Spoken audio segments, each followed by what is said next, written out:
Part 2 of my pregnancy experience at 19. And now this is my birth experience of having our son stillborn.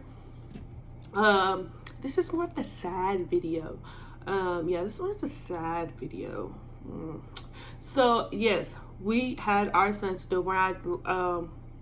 I had him at 38 or 39 weeks. So I was there.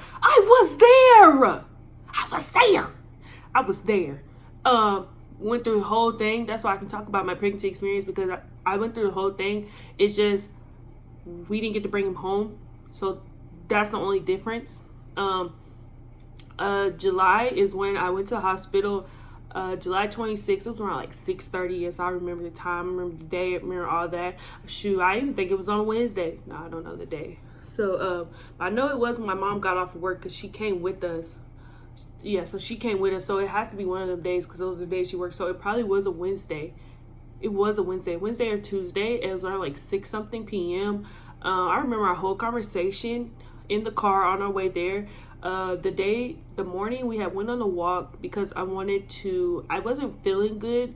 I was telling my doctor, like, hey, something's right. I had the shittiest doctor that you could ever think of. I didn't know until around like the end. I was young. I didn't know any better. Like I said in the last video. We went on a walk. I remember where we went on a walk. I remember where we stopped. I remember our whole conversation. I remember all of it.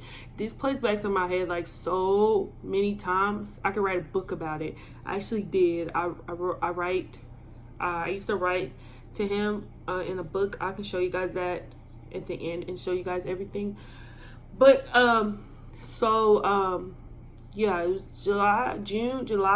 I always get June and July mixed up. So it was July 26th around like 6-something p.m. We're on our way to Baylor, because I think that month before we went on a big old tour of how it works and stuff. We went on a tour, so I already knew this is where we were gonna have him. So I went there because I was full term, so you have to go to the labor and delivery room instead of the emergency room.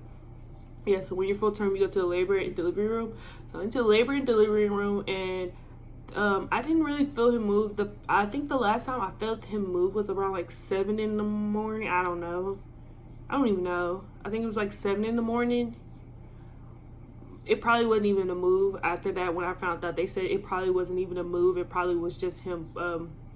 I think they said floating around. That sounds so sad. You know what?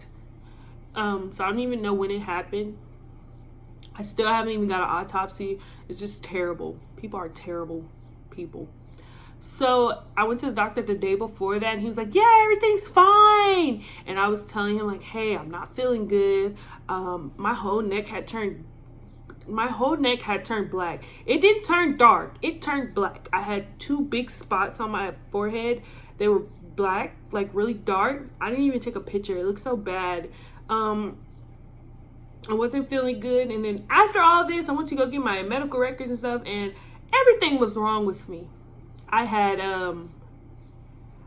protein in my urine. I had my blood pressure was so bad, and they didn't do nothing about it. They didn't even tell me, and I'm telling them, hey, I'm not feeling good, you dummies. Hey, you dummies, I'm not feeling good. Nothing. He's talking about, yeah, my doctor was terrible. He was just terrible. And I wasn't dilated at all. And I'm like 38 weeks. So we decided to go out for a morning walk. It was kind of hot. In Texas, it's always hot. So we decided to go out for a walk. And when we came back, I was so exhausted. I don't even remember going to sleep. But I started having these weird cramps. And I was like, well, maybe, if I just laid down, because I did just go on a walk, and I'm lazy. So I just thought it was just because I was lazy, And he usually didn't really move around a lot during the morning. It was more like a night. So I didn't think nothing of the sort. So I took a nap, and I thought it was just like a small nap. I was asleep all day. And Antoine had came and checked on me and told me what time it was. And I was like, God dang.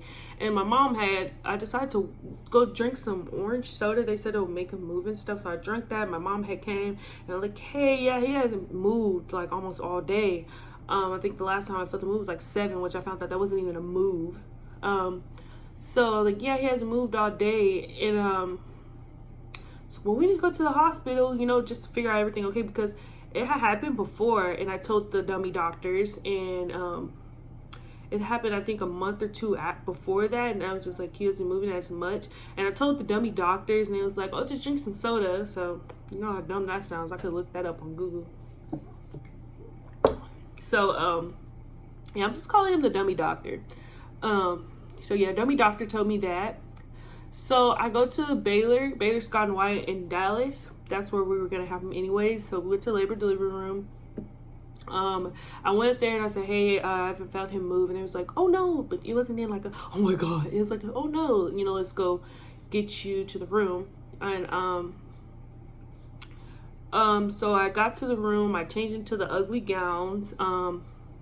I didn't bring my hospital bag because, like I said, I know none of this was going to happen. I thought it was just something that I could just go to the doctor for.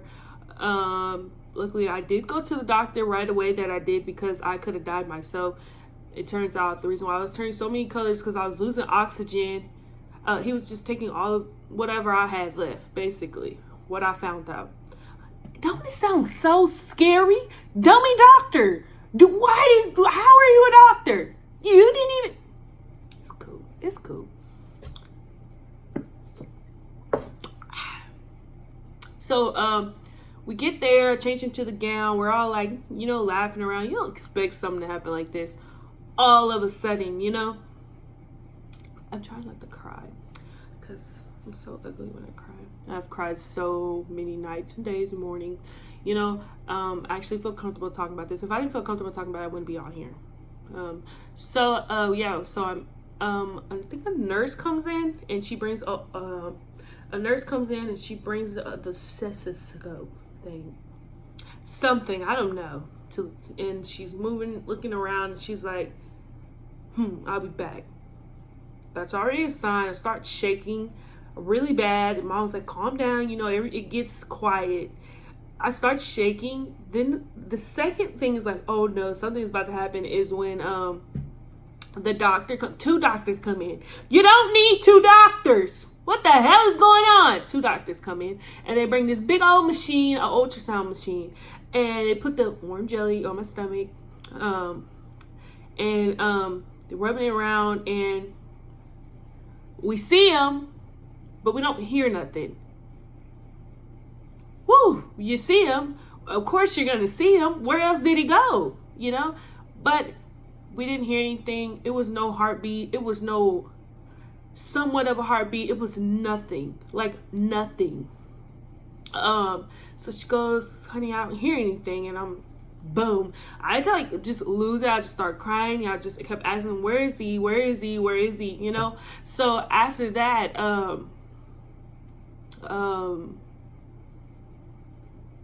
I think like after that, you know, that's when they just tell me like he's, you know, like, you know, he's gone, you know, like there's no heartbeat, and it was no point for them to even go in and do a C-section or anything, because like, you know, like he's gone basically. But they didn't say it that harsh, y'all. They didn't. I promise y'all they didn't. Baylor is the best freaking hospital I've ever been to. I always go to Baylor, even though I go to the one up the street, and this one I went to the big one, the university one. Baylor is amazing. I really think they made my stay so much better than what it really should have been, or what I thought it would have been in that experience, because they were awesome.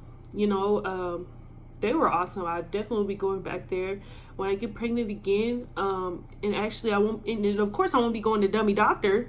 Nobody wants to go to dummy doctor, you know. So so yeah, so definitely I won't be going back there. So actually, when I think I went to MD Medical Center Clinic or something. That's what it's called. I don't know exactly what it's called, but if you guys want to know more, you can definitely email me, or one of my social medias, and I would definitely let you know if you live in the DFW area, because it's really bad. What was I talking? Oh yeah. So after that, they were just like, we need to. Of course, yeah, I cried. My mom called the whole family reunion, y'all. Antoine called his mom. They came. Everybody came. you know, we weren't doing this alone. And it was, I think that really helped too, just because me and Antoine stuck by each other. You know, we didn't blame each other because it wasn't our fault. It was nobody's fault. It probably was Dummy Doctor's fault. I'm pretty sure it was Dummy Doctor's fault, but okay.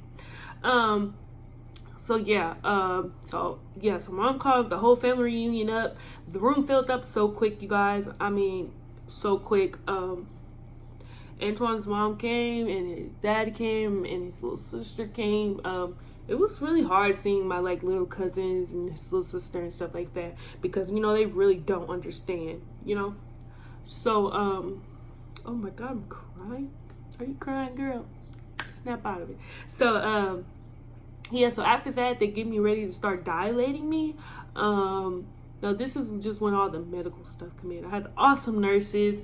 Awesome nurses. So they kind of told me how this is gonna go. I think I stayed there for like 2 days. Yeah, I stayed there for like 2 days.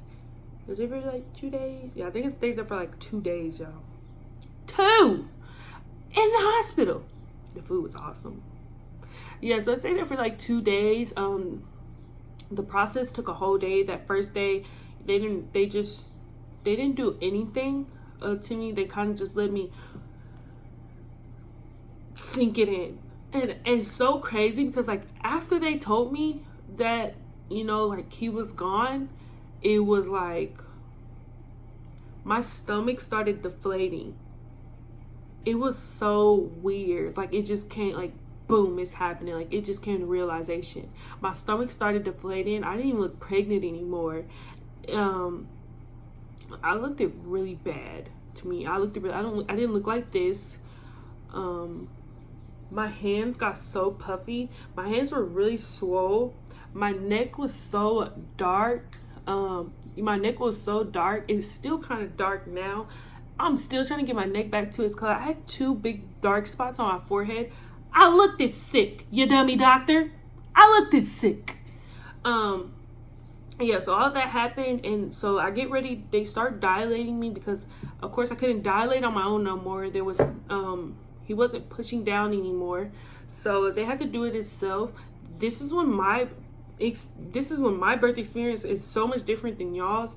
Even though some people they dilate you yourself, but this is when mine gets a little different because I have no one to help me dilate, you know. So they dilate me. They put this, I forgot what it was called, but they give me this shot. I think it's called, or maybe it was a pill. I don't know. I'm pretty sure it was a shot, IV or something. Hooked me up to all these IVs. Of course, my family is still there. All that, our family is still there, supporting us all the way. Of course, I don't want to talk to nobody. You know, I'm still like, what the hell happened? What did I do? This is when the blaming starts coming in. What did I do? All that. I'll put that for another video of just how I got to not get over it, because you'll never get over it, but how I got to be okay that he's not here. You know, just knowing that he's somewhere better, and you know, so that'll be a whole nother video. It's like 3 parts to this video. If not, it'll be super long. So yeah, so I get dilated and I start I got an epidural. I got 2 epidurals, y'all. Epidurals are so not as scary as they seem. They are scary because if you get, I wanted an epidural. I knew I was getting an epidural. I'm not finna be going through pain. I know I don't gotta go through pain. So give me the epidural. I asked for the epidural ASAP. So I got my epidural. I got 2 of them because it started wearing off, and I started feeling contractions. The next day, it took a whole like 24 hours. I had them around like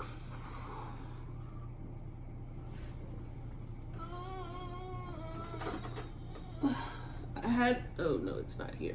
I had them around like 4 o'clock, I think. I'm not sure. Like I had them around like 4 o'clock. Like 4 o'clock, right? I don't know who I'm asking. I'm sitting here looking at his picture like he know. I had them around like 4 o'clock, I think. I'm not sure. 4 or 5. I'm not sure.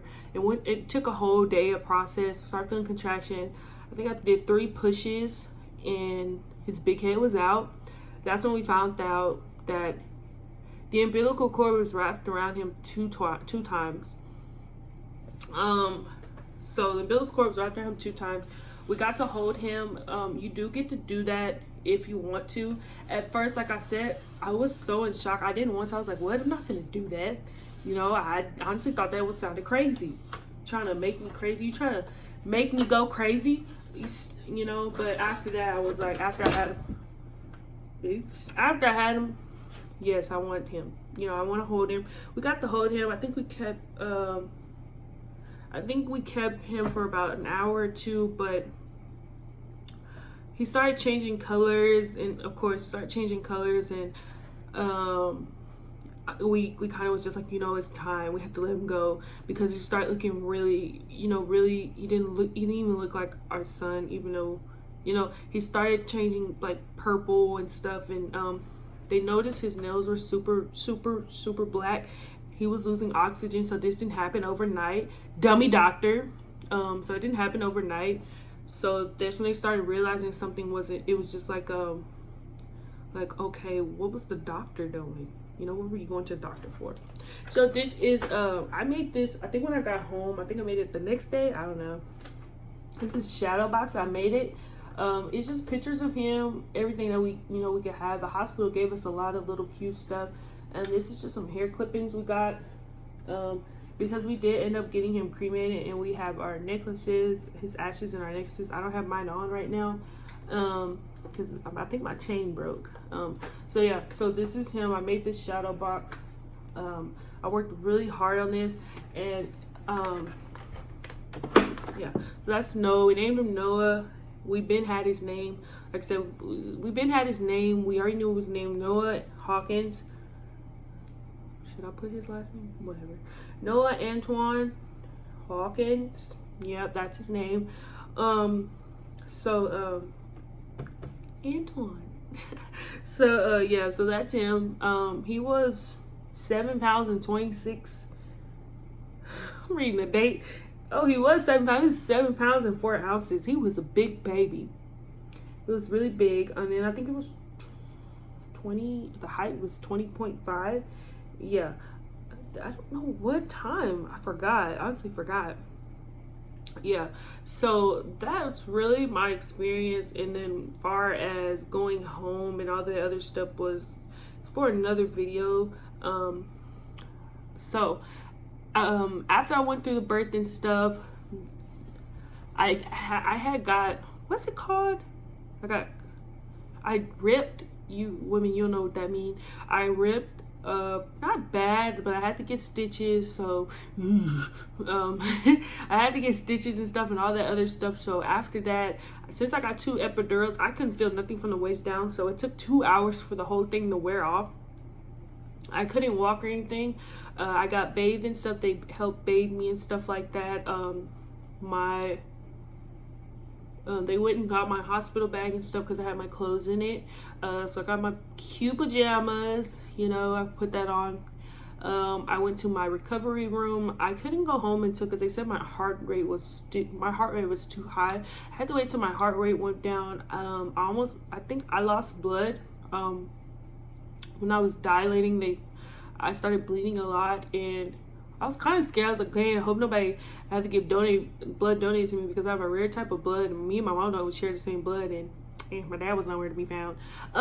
So I was like, whew, thank you. But I did lose some blood, so I was very weak. I still have my dark spots and everything. I really wish I could send pictures of that. I didn't take any pictures or anything like that. Like I said, I knew something wasn't, I just felt like something wasn't right, but of course, I didn't know any better. So after that, yeah, I went to a recovery room. I got some good food the next day. Still upset. They gave me so much medicine when I went home. I'm thinking I needed to get checked into a crazy house. Yeah, so I got medicine. They discharged me, and yeah, and that's when this video ends, because that's for a whole nother video. Like I said, that's for a whole nother video, so it will be in the next part 3 of this video, because it's gonna be too long. So if you guys want to know what happened next to me, of me going home and my experience of that, and how I just recovered from it, watch the next video.